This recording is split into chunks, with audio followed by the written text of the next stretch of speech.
Welcome back to the Law of Attraction Secrets podcast. I'm your host, Natasha Graziano, and for sure you know who this guy is. I'm so excited to be in the home of Austin Ekeler. He is one of the most amazing humans I've met. He's the founder of a really powerful foundation, which we're gonna dive into today in the show. He's somebody you're gonna learn so much from. I've been excited to sit down with him. Welcome to the show, Austin. I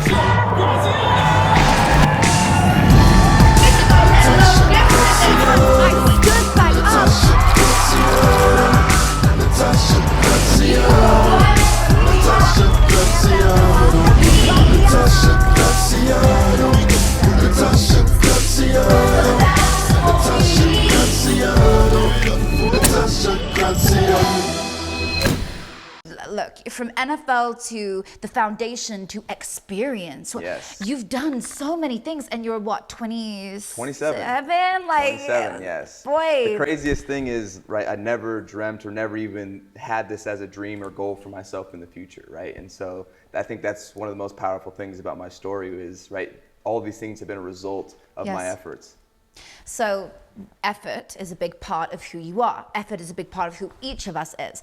If you want something, you've got to go for it. How did you go from the boy at 6 years old into one of the biggest NFL players? Let's start there. Wow. So just quick story about my background. I am from a small town in Colorado. Like one stoplight town, one of the towns where you go through, you're like, who would live here kind of thing. Like that's where Austin was from, you know, farm town, right? Really far out, rural. I grew up on a farm too. Really? So you understand then, you understand when you're in that, right, in that atmosphere, right? There's gonna be a lot of responsibility put on your plate. And for me, I grew up, you know, looking after a bunch of livestock, horses, cows, and different animals, right? Building fence, like barbed wire fence, manual labor, a bunch of stuff. Did you eat all your own eggs from your chickens? Yes, we did. Me too. Yes, we did. Oh my that God, was a real thing. So she they're knows. like chickens. And so for me, that experience, it was, I didn't see the positive in it until I got older. Because when I was in it, I really despised it. I wanted to get out of that. I was like, this is not for me. Because it was actually my mother's ex-husband that put us in that situation. That was his kind of culture, lifestyle. And so I use sports as not necessarily a getaway, but I use sports just get myself an opportunity to continue to go forward and do something else that I was looking forward to. And so using the mindset that I created, learning how to work, I'm talking during the summer, this guy would have 26 miles of barbed wire fence. Like, I don't know if you've ever seen barbed wire fence or watched people put it up, but it is grueling. It is labor intensive. So intense, and you don't want to catch yourself on it. I mean, it's. Well, yeah, I mean, you do. You're cut all over the spot. It's just part of the job. You just kind of get used to it. But the real thing was the way he worked is there was no excuses, and you get it done now. Like, on tempo, get the shit done, right? And so when you have that pressure on you, right, and you're continuing to be in that environment at home and then at work during the summer, right? When you live in that, you start to learn that, okay, when I work, like I do it efficiently and I do it fast and I get shit done, right? And then you start to apply that to the sports world. Sports came so easy to me because it was like, I'm pushing myself way harder than the rest of these kids are pushing themselves. Wow, it's a mentality. My mentality was set because of the environment that I was in. And that started to snowball, and it's to continue to snowball for me to this day because I've utilized it to get myself out of that situation. The day I graduated, my truck was packed, I left. 17 years old, threw my hat in the air. It was like, you know, graduated, congratulations, right? Had some of my family on my mom's side there because they ended up getting divorced, and so my mom's side's always been supportive of me. They were there, and then I was like, look, I got to get out of this. This is a toxic environment. I don't want to be around it, and went straight to my little tiny college that gave me a chance. You know. And your college is that where you trained for the NFL? So let me take it back. So coming out of high school in the US, right, we have, right, bigger colleges, smaller, there's different levels of college. And so I had one of the smaller levels of college. That was the only one that really gave me a scholarship to help me pay for my school. And so that's the only school that gave me it, Western Colorado, and so that's where I ended up. And at Western, you know, they were not a very good organization as far as football, right? They won 2 games the year before, but it was the only school that gave me an offer, so that's where I ended up. And so for me, it wasn't really about the wins. It was more so an opportunity for me to continue to play football to try to pay for my education, you know? And so in doing that, right, I was able to continue to push myself to try to increase my scholarship every year. Mind you, I'd never even watched the NFL. this NFL, this thing that I'm here, this huge organization, I never watched it, right? But guess what? I didn't know that I was working towards getting an opportunity in it. But what I was doing was continuing to push myself in football to try to get more money for my scholarship to pay for my education. I did that well enough that football actually gave me an opportunity. And so I wasn't even thinking about it. I was just really thinking about, okay, how am I going to get out? I was going to get into the business world. I wanted to get into real estate.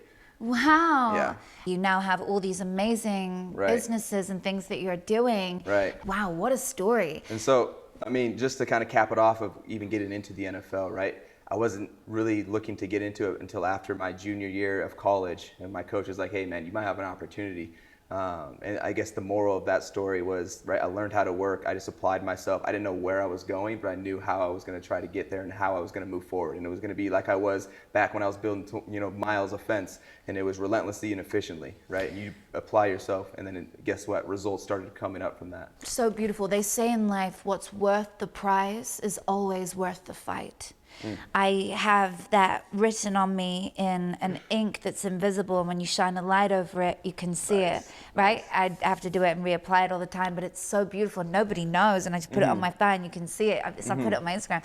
But the reason I mention that is because you understand when you want something, and yours wasn't being in the NFL, was clearly to get into business. And then the abundance that came from the fight, the strive, going through it, and there and behold was born. And so even elaborating on that, how I interpret it is back when I was younger, even still now to this day, I was just adding value to myself. I was adding experiences, right? I was adding, just continuing to apply my efforts and my mentality. I was learning about things. I was expanding my self-value. And I did that to the point where I was actually giving value to other places that had interest in me. Now the NFL's like, I had a job offer to go into oil and gas over here, right? On the business side, that's why I went to school. And so I was adding all of these skills to myself, and it was starting to present opportunities.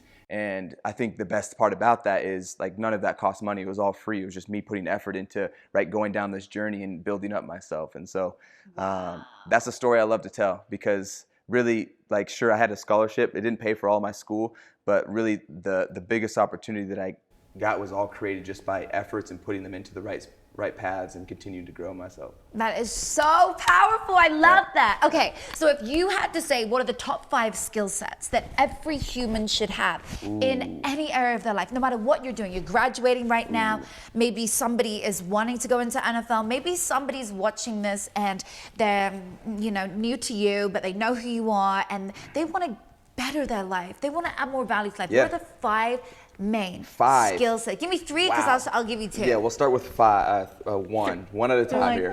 Put me on the spot. One thing that communication, tenacity. I would say self-awareness. And the reason I say self-awareness is because I think it leads into understanding what you need to work on, what you want to do, what your vision is for yourself, right? And so if you know about yourself, you know what you do well, you know what you like, you don't like, that gives you a chance to start cultivating some type of plan, right? Because if you don't know about yourself, then it's going to be hard for you to be like, okay, I have a vision to do this, to do that type of thing.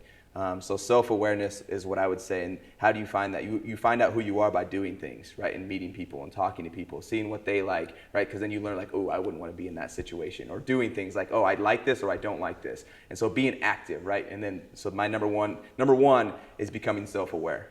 I love that. Okay, that's beautiful. Yes. What about any other skill sets that a human should have in today's world? I'll give you one. Communication. Yes. So I believe that your communication style and the way you communicate to other people is what is going to drive you forward. For example, every single day, if you want to get into a certain place, you want to go and connect with a certain person, you want to better your life, you want to get into a magazine, you want to get on TV, whatever you want to do, you want to contact 50 people a day. That's 18,250 people a year. Yeah. And then within the communication, I think something that's actually overlooked that's probably the most important is learning how to ask questions. Wow. Boom. That's a massive skill set in itself. How to ask questions, number 3. Okay. How to ask questions. That's even number 2. That's part of communication. That's so good. Because you can talk a bunch, but if you're not asking the right questions, then you're not getting to know somebody. If you're able to ask the right questions, you can make them feel like you're actually truly interested in what they're actually doing, and then they'll open themselves up. Yes. Now they're like, oh, you want to know more about my passion? Yes. Let me pull it out for you. And then you Yes. just keep asking questions and diving deeper, right? Then It's that like a connection, podcast. then the connection's made because like, oh yeah, I remember I had that great conversation, right? You were asking all, like that's, most of my communication is question. I'm asking questions. Yeah, I noticed that. Yes. You're Yes. very perceptive and you listen really well, which is amazing. Yes. I think that's because, just side note, my leadership skill is more so like a lead by example, right? Yeah. And to do that, right, you have to listen to what other people are saying about you, what they think about, right? And then when you go and perform, people are going to come, they're going to ask you questions. So you got to ask them, right? Okay, what are you trying to get out that you see me doing, right? So it kind of flips the communication on its head because usually you think communication, how you can speak to people, connect, but it's more so how you can take in information. Wow. Is how I say Beautiful. it. Just a different perspective. Okay, come on, drop another one. You're good at Another this. Let's one. go. I would say it's not necessarily it's not a skill that you can necessarily have internally. I guess it is because it's more so, I would say, being able to understand what value is, having the understanding of value. And then, because I think for us, for some people, it's very different, right? And we're talking about these skills, right? Whereas communication, education, right? Your network, right? Your efforts, your skills, your experiences that you've gone through, right? Those things are real value. It doesn't take any money to do any of those. And I think when you're able to understand what real value is and what people actually are looking for within, right, their business partners or relationships and things like that, I think you'll surprise yourself that it's things that you could effortlessly, right, go and put yourself into, where it's like, oh, I just need to learn, right, and then I can get into maybe a group or talk to a realtor if I want to get in real estate, right, and it was free. It was just understanding that the value of that knowledge was more important. That it's not about, let me get this money, let me get to this certain point. It's just things that you can continue to build forever. And so understanding what real value is and then what that is to you is what I would say was another skill that's really helped me. That's really beautiful. I want to personally invite you to the book club hosted by Natasha Graziano. That's me. It's every Friday, 11 a.m. Pacific, where you're going to tap into your unlimited power of your mind, where you're going to understand how to access parts of your brain you have not been using until now. I'm going to show you how to unlock the key to abundance in your life, how to turn on the tap to everything you desire. The same way that I attracted my soulmate into my life in 3 weeks. The same way that I went from broke, no money in the bank, hundreds of thousands in debt. I was a single mom, thought I had nothing going on in my life. I was suicidal at my worst point. And I have transformed my life into who I am today in just 2.5, 3, 4 years. I've created the empire that I now live in and lead and help so many people all over the world, just like yourself, so that you too can go on and inspire your community. I can't wait to show you this method, these practical tools that are gonna help you to unlock the life of your dreams too. And we do it all in the book club. Across the next 60 days, the rollout is fire. We have celebrities coming in, we've got top coaches coming in, we've got a squad of people who are there in this community who are helping you to access those parts of your brain, helping you through the words they're preaching, the words they're speaking, the lessons we're giving out. So it's your turn to shine. It's your turn to come and receive. You give so much in your life. You're probably the person who just always is giving and giving and giving. Now it's your turn. It's your turn to sit back once a week, relax and indulge in a space that's completely for you, just for you. And whilst it's still free, hit that link below and reserve your seat at the book club. The link is below. Join now and I'll see you there. So experience. This is a platform that you've created, this engagement place. Yeah. Tell us what experience is. I love how it's EK from your surname. Yes, Clever. yes, Experience. exactly. Ekeler. It's so good. Nice. Okay, so experience. What is it for those of us who don't know, and tell us where you created it from? Yeah. Where was it birthed from? So that's a great question. I love that question. Where it was birthed from. So as I began to climb in the NFL, right, and really start to get a grasp from what I was doing, start to really establish myself, my fan base started growing. And coming from a small town, I was always really appreciative of anyone that was a fan of me. And then I went to one of the biggest cities, right, in the entire world, LA, right? And guess what? My fan base jumped immensely, right? It started to exponentially grow. And I was so thankful, and I still am to this day. Going back to the conversation of what, like, understanding value, I understood that there's value in having communities, right? And being able to have access to communities or having communities that are interested in you as a person.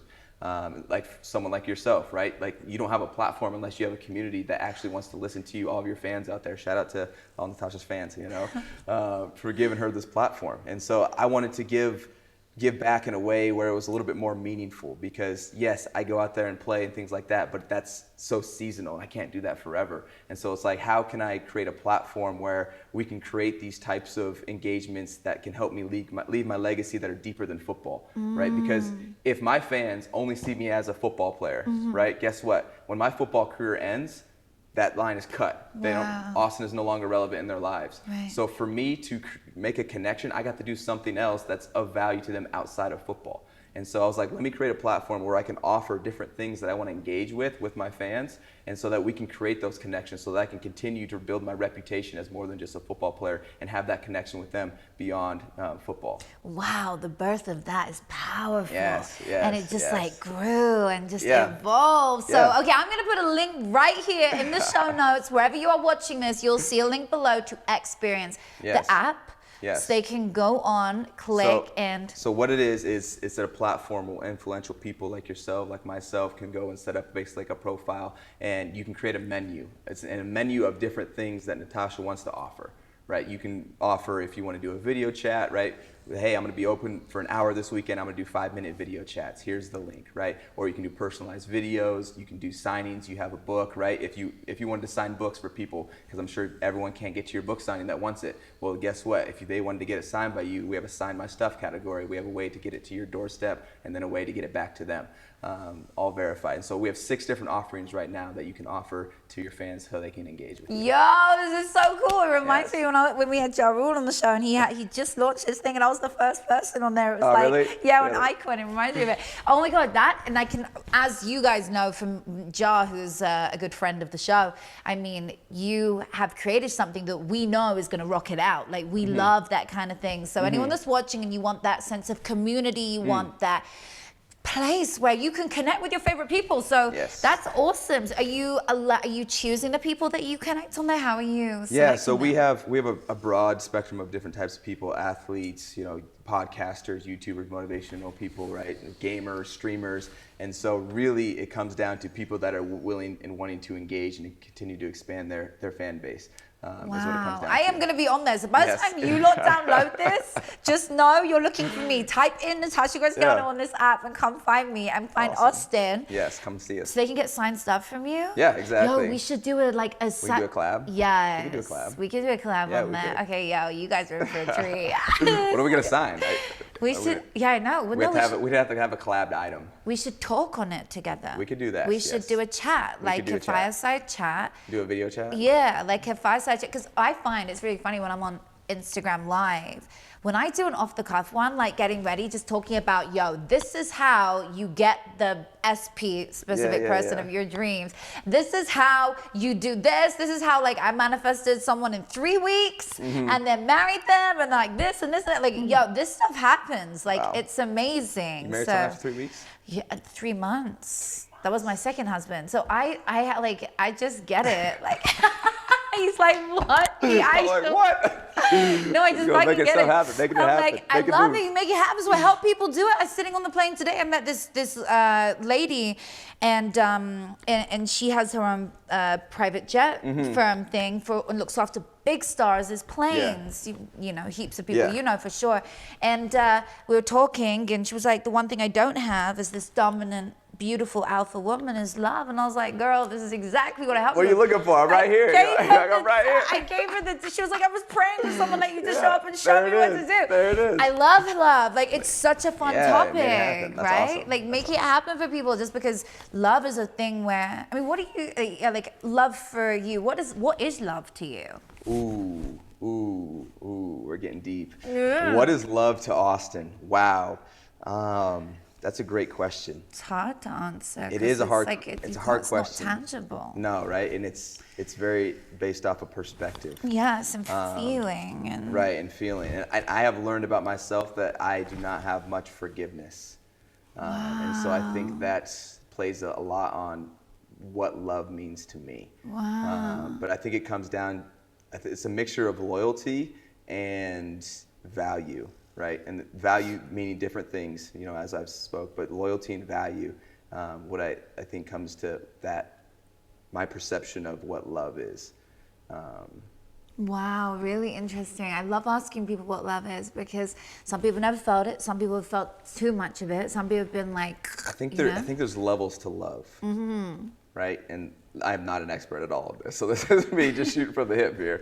But there's things that I think that I truly love, like my self-love, right? Where it's like it's impenetrable, like it is me, it is my drive, it is my passion, it is my fulfillment in life, right? My deep love, and that resides around me continuing to push myself and expand myself and add value to my own life that overflows into others. That is like my true love that pushes me where I feel like my life is actually worth something. That's like my true love for myself. So beautiful. And then when it comes to other people, it's a lot more difficult, which it should be, because you don't want to just be handing that out to other people. But like I said, for other people to come into my life, it comes into the value that they're able to bring to my life. Not just like, oh, you can help me scale my business, but more so maybe you can help me stay on track. You can help me feel grounded, right? Things like that. 100%. The loyalty within that over time continues to build that love, right? And so, I mean, there's levels. It's not necessarily like level 1, level 2, but it's more so scaling, right? It's where it's like over time it continues to build. It's like a snowball. 100%. You know? I couldn't agree more. Like, love is something you don't want to give away easy, but at the same time, in order to receive love in your life, you have to clear everything from your past. You have to like let go of what's happened, and forgiveness, I know you're saying, is a thing for you. Can I send you a forgiveness meditation? What is forgiveness to you? Forgiveness. And then where do you draw the line, whether you should forgive someone or move on? That's amazing. So here's the truth. Forgiveness is nothing to do with the other person. Forgiveness is so that you can let go of that burden you've been carrying for something that person or that event or public figure did to you, that you finally decide to just take off, put on the side of the road, and move on from. It doesn't mean that person ever needs to know you've forgiven them. It is simply about you letting go. That is forgiveness. Well, then, if you put it in that term, I forgive a lot of people, but they're just not in my life anymore. There we go. They're not. Yeah, right. Same. Like, Right. I see it like it will mean me forgiving you. In my mind, you will never know. You may never, ever even realize or feel Right. it, but I will know. And you may never see me again. You may never hear from me again. In fact, all of the above, but I am free of you. Right. And I think that's powerful too, how you're saying it, because I've realized that with going to my foundation, I wanted to start a mentorship. And the reason I'm saying that is I was told by my mentors is like, you can put all the resources in front of somebody, but if they don't have the potential, the drive, the want to, the will, then it's not going to help them change. And so it's like, it taught me that you can't force somebody to change, even though you're trying to set them up for what you think is success or some type of path, right? And that comes back to the forgiveness, where it's like, I've basically taken that into my forgiveness world, where it's like, if there's no value, if there's no loyalty there, right? Going back to that love, then it's like, I have to move on from you. But not because I don't like you as a person, but just because I don't want to have to feel like I'm changing you, or I can't change you, right? 100%. You are who you are, and it just doesn't align with what we're trying to do or anything in where my life's trying to go. You just said something really interesting. You said like a partner for you, or like someone who you give that love to, they have to be adding value in your life. I couldn't agree more.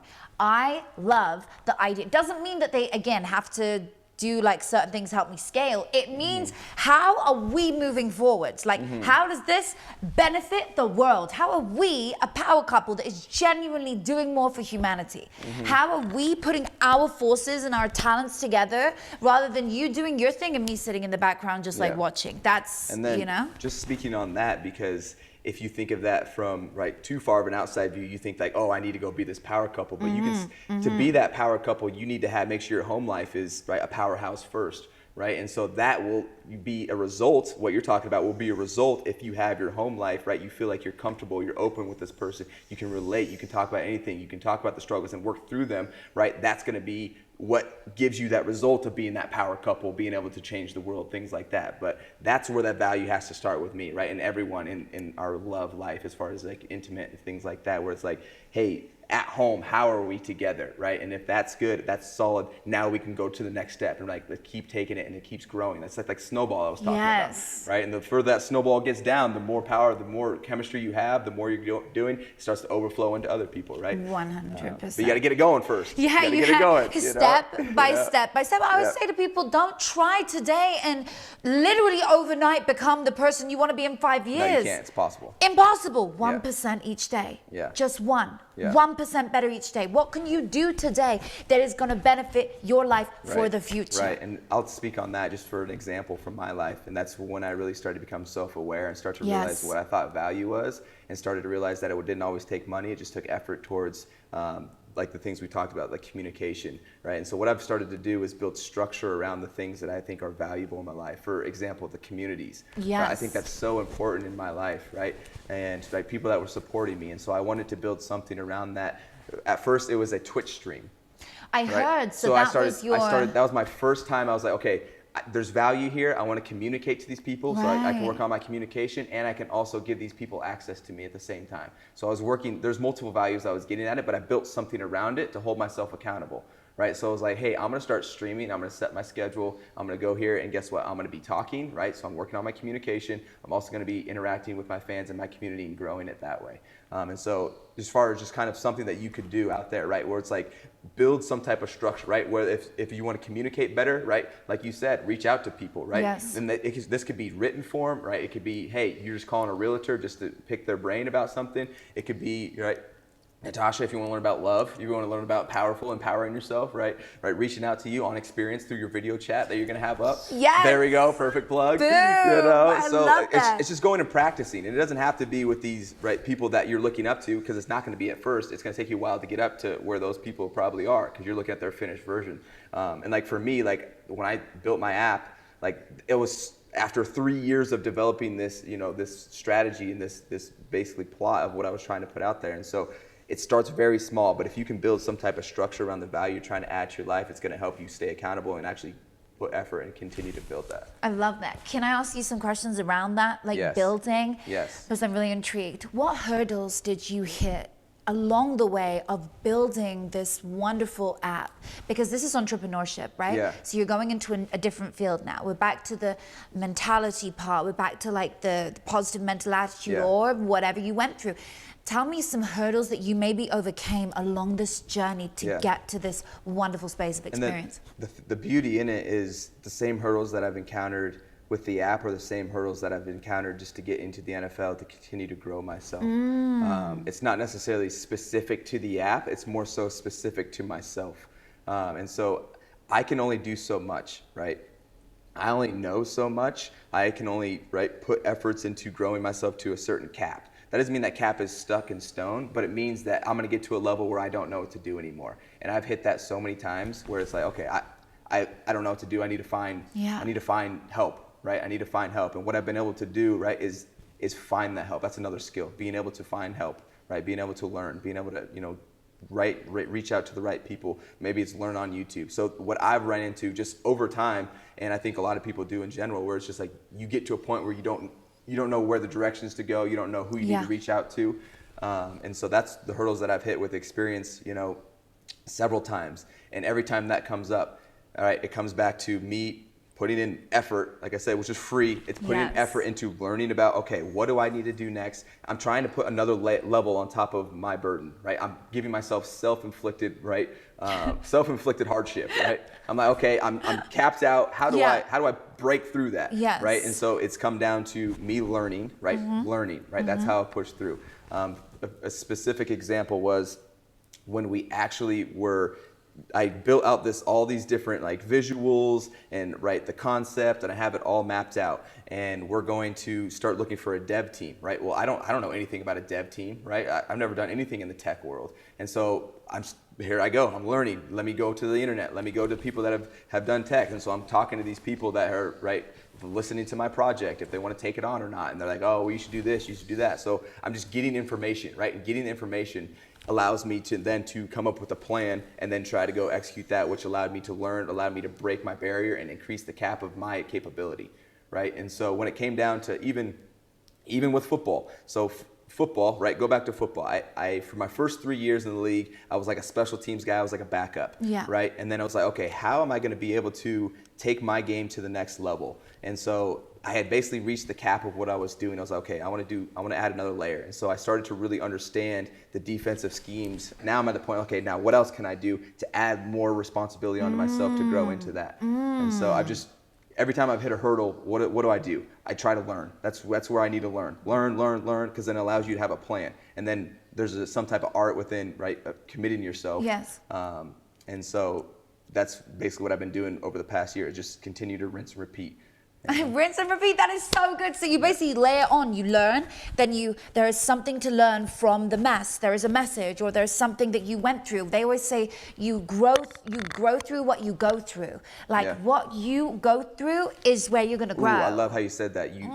You go through what you grow through. And so the fact that, like, I've realized with the self-awareness that I love to be in a space where I always have stress. Yes. Like a healthy stress. Yeah, it's healthy stress. It's not like over the top, but it's close to it, where it's like, why am I doing all this? They actually say that on a graph, that point right before the tipping, before you go into that little box, that's the best place for success. And I can't believe you just mentioned that. That's like a scientific thing. So that's just like becoming self-aware, right? And so like if you think of just my career, and I talk to people and they're like, you really do a lot of things, and football just happens to be one of them. I'm like, yeah. I can tell that, because, well, back if you would ask me 4 years ago, no, just been football, right? But then guess what? I hit a wall, and I was like, how do I expand? So I started streaming, right? And then I started doing media, Twitch, right? And then I started doing, Twitch. Then I started the foundation, right? Then I started, getting into the fantasy football world. Then I started, getting into my app. What's the fantasy football world? It's a whole community that is probably the biggest community in the sports world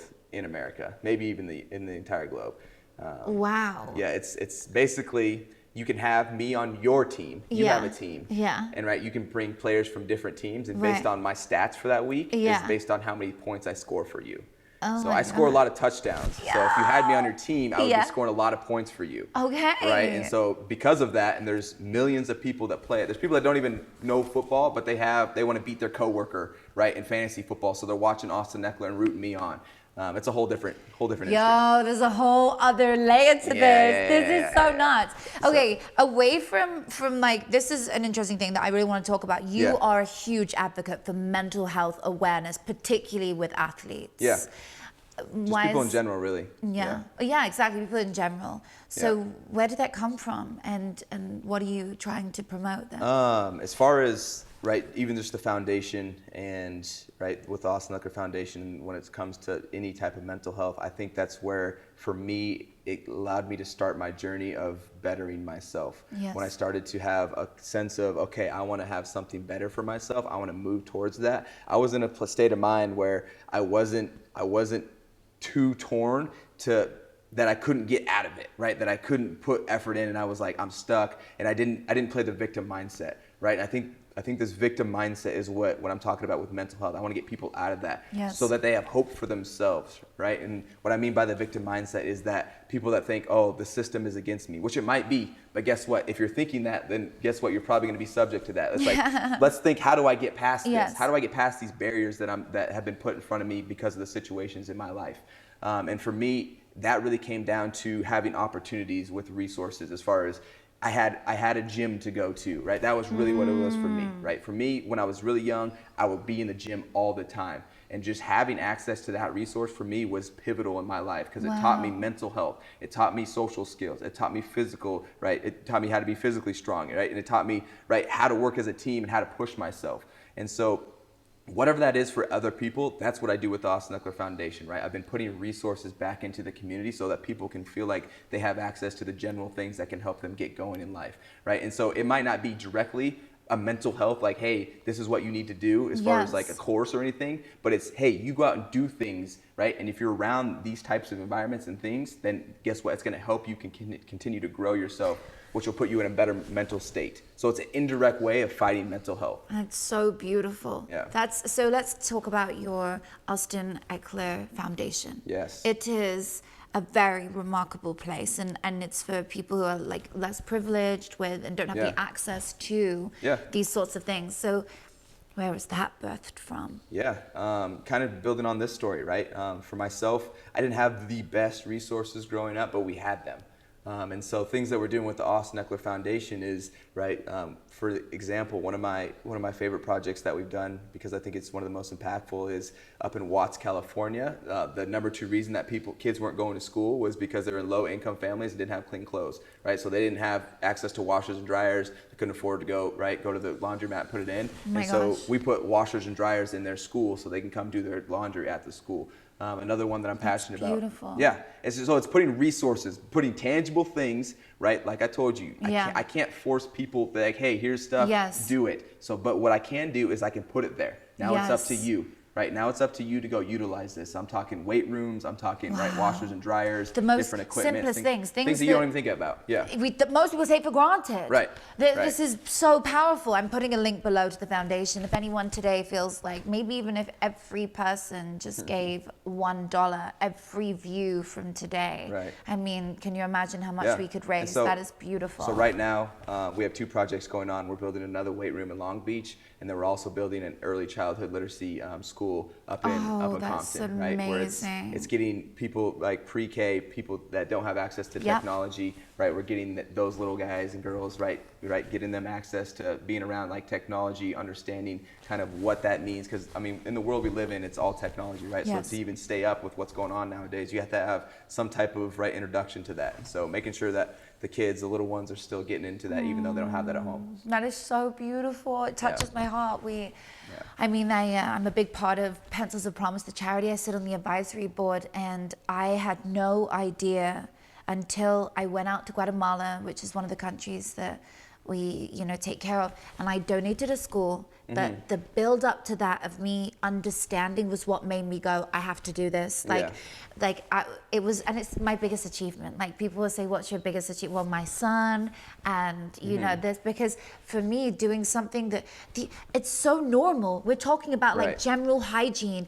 In the school, we're putting a wash system, which goes through the charity, where they have they can wash their hands, they can be clean products. They get taught about general hygiene, menstrual hygiene. They have workshops which are put on for them in the school. And this school isn't just for the 600, 700 children who are going to go in this area in Mazatenango in Guatemala. It's for the community because the families are impacted. So when you're talking about this is so powerful. And you guys have heard, if you've listened back to the episode we did with Kylie, the CEO from Pencils of Promise, the power of coming together in a community and actually having the facilities that we grew up with and take for granted. Right. Well, the thing is, it takes people to help people, right? As far as our government, they're going to set up services to get us by, but then at some point, right, us as a community have to be okay. There's people that aren't able to help themselves right now. Yes. And so I'm in a situation where it's like, okay, I have excess, right? How am I able to overflow that into some type of valuable thing that's sustainable that we can keep doing over time? So that's where the foundation comes in. The foundation is so powerful, and that must be like a really big achievement for you, because for me, charity is like a... It is, but for me, I'm always looking at the next thing. Like the goalpost, it always moves, right? It never ends. So it's like, what's my biggest achievement? Well, it hasn't happened yet. I don't think it can ever happen, right? There's no end. You just keep going. So where do you see yourself in 5 years from now? Doing the same stuff I'm doing now. On a grander scale. So mentally doing the same stuff I'm doing now. Internally, right? Because what am I doing right now? Right now, I'm relentlessly on a pursuit to better myself, expand on my values, right? And we can talk about that at a different time as far as what those specifically are. But I am trying to broaden my value, and I know if I do that, I will continue to broaden the opportunities that come to me. And I know, I never thought I was going to have an app or a foundation or any of the other things I'm doing, my own shows, things like that. But because of the things I've been doing as far as pushing for value in myself, right, communication, meeting people like yourself, then I've been able to get opportunities that I never imagined. And so what will I be doing in 5 years? I have no idea what that exactly looks like, but I know it'll be the same as far as what my effort is continue to expand and grow. So hopefully making a lot more of an impact than I am right now. That is so beautiful. Really, my efforts, I think, are to push myself as far as I can and then hopefully leave a wake behind me of motivation for other people to do the same, right? By seeing this is a kid from the one stoplight town, right, out in the country, no one even knows about this dude. How is he doing this? Yes. And the thing is, it didn't take money, right? Money became a result of what I was doing, yes. right? But it was more so about me, right, continuing to push, and grow. So.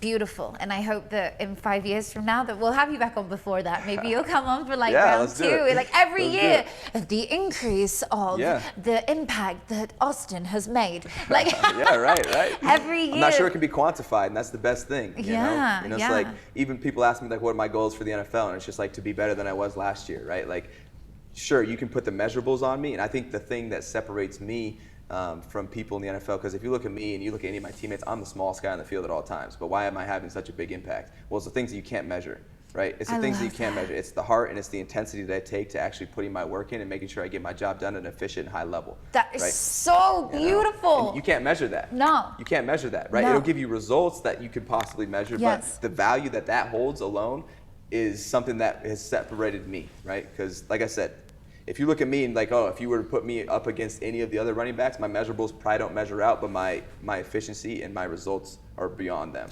You know, I'm the smallest one on the stages I speak on. You know, I'm like 5'4", I'm tiny. Like, and I love it, and I freaking own it. And I'm a woman, and I come on stage, and I'm like, big voice. And they're like, holy shit, love that. It's so cool. Okay, you mentioned earlier about learning and how you've overcome things, right? You say in many interviews that you love reading and learning and books and, you know, evolving. So are there any? I love YouTube. Like, that's my space. Yes, I was going to say, so what's your modem of learning? Is it books? Is it platforms? Is it listening? What is it? And tell us an example. Yes, so for me, it's really talking to people in the space. That's what's really helped me. And so I will learn about it. I will learn on YouTube.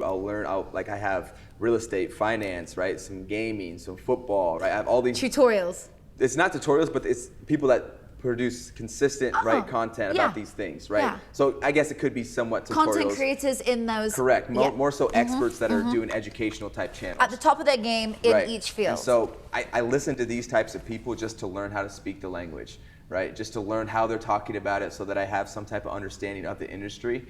For example, me getting into real estate. I didn't know anything about it. I was kind of nervous. I was still nervous, you know, when I'm looking at deals and things like that. Just wanted to make sure it all plays out. But what I did was I was able to learn just enough about it by talking to people, or not talking to people, but by learning from YouTube. And then I reached out to a house flipper out in Colorado, where I'm from.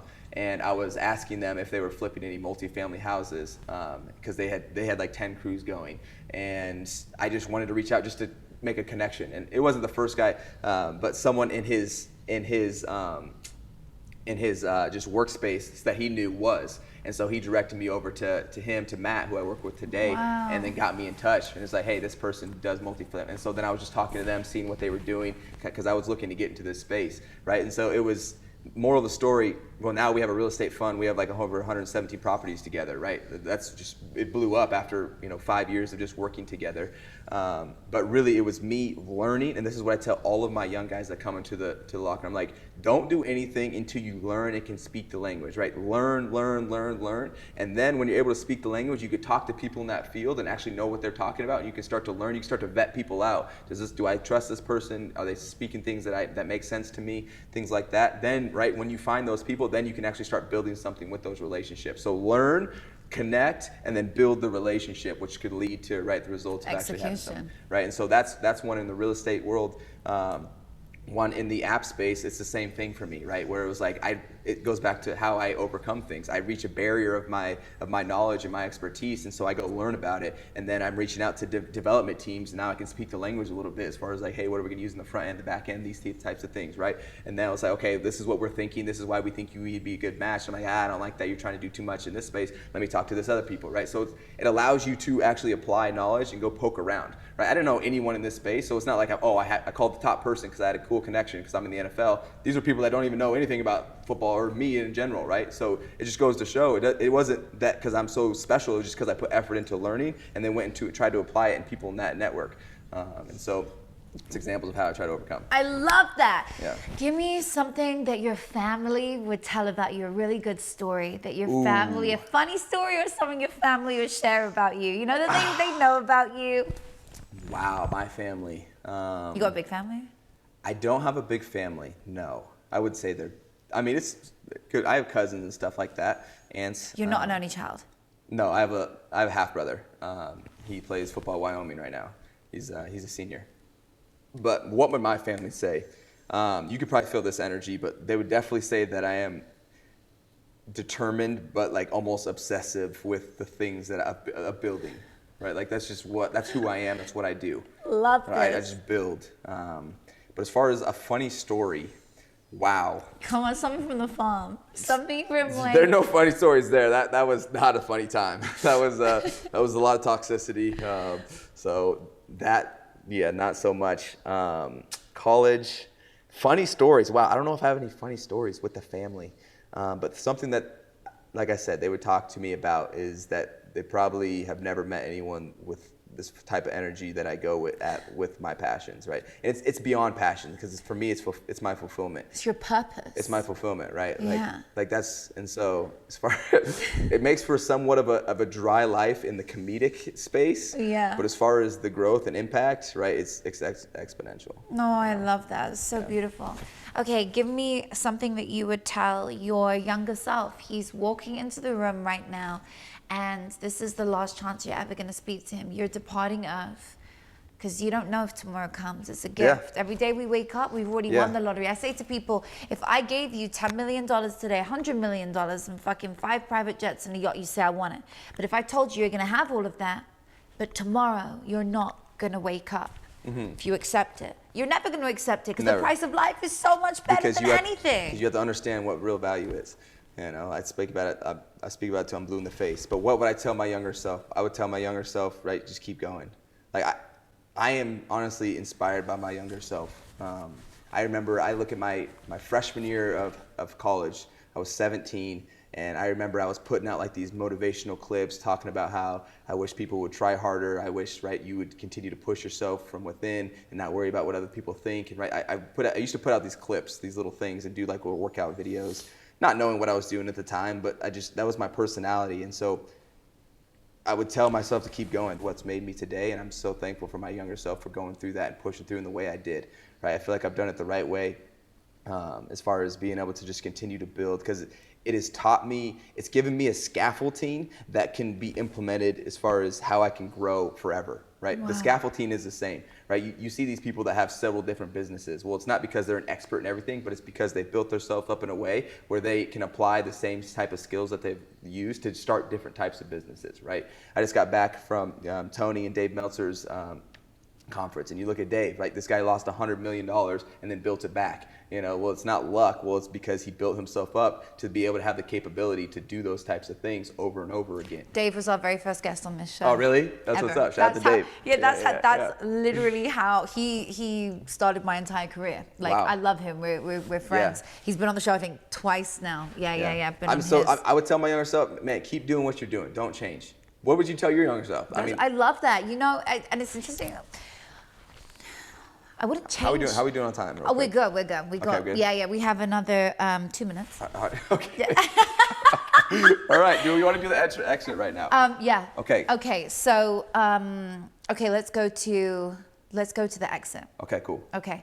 I'll just answer that in one word. Okay. I would tell my younger self to truly believe in yourself, to truly believe that you can do it, because nobody else is going to do the self-belief for you. Did you not believe in yourself? No. And I gave up, and people pushed me down and made me feel like I couldn't do it. And I ran from it, and I lost so much from it. And I hid away from the world with imposter syndrome and with an illness and other things I went through because I just gave up on myself. So just never stop believing in your dream. That's great. And now it's yours. And on that note, Okay. we have come to the end of today's episode. I'm so grateful for everyone who has tuned in today. We are so grateful for your ears, your time. You've been sitting with an NFL legend today. If you've enjoyed this as much as I have, share this with a friend, with somebody who is going to learn. There were so many golden nuggets in there. Mic drops for days.